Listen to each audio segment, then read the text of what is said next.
So today I would like to talk about imposter syndrome.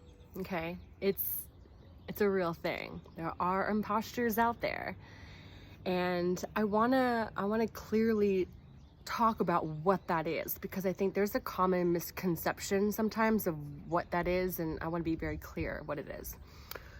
Imposter syndrome is when you have, say, a doctor or a teacher or a coach or a guru or somebody who has an expertise in something, and they teach those practices, but they don't follow them. Okay, so they're not practicing what they preach. Okay, that is an imposter.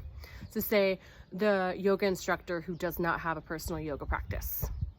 Okay, the herbalist who doesn't take herbs when they're sick or daily or whatever, you know what I mean? So that's an imposter, when they teach and they proclaim all this stuff, but they don't follow their own practices.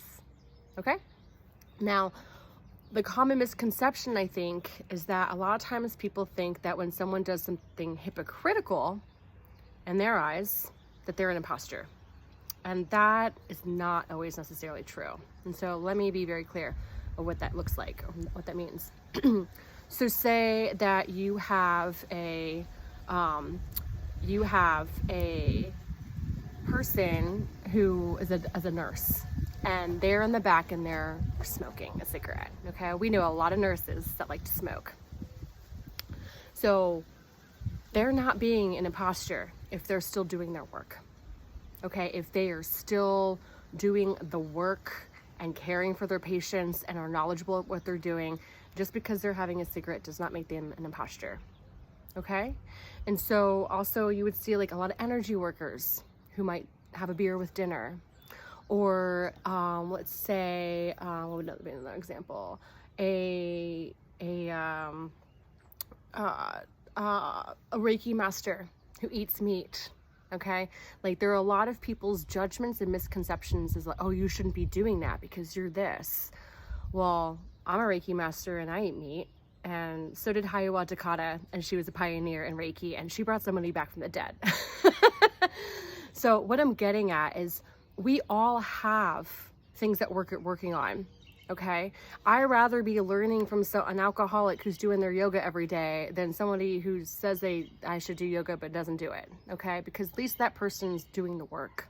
Okay, so we all have vices, we all have coping mechanisms, we all have things that we're going to judge people on as well, and people are going to judge us on. Well, as long as you're doing the work and you're practicing what you preach, you know, you're not an imposter. You're following, you're using your tools. You're using your tools. So I just want to be very clear on what that is and what that looks like, because, you know, it's not that if someone's a hypocrite, it doesn't mean they're fake. Okay, it just means that they're human and they're doing what they're doing and they're learning what they're learning. That doesn't mean they're fake. That means that they're using their tools. Okay, but be careful with those people that are not doing the work, that are just preaching and just holding up a facade, because that does exist. So just watch out for that and know the difference.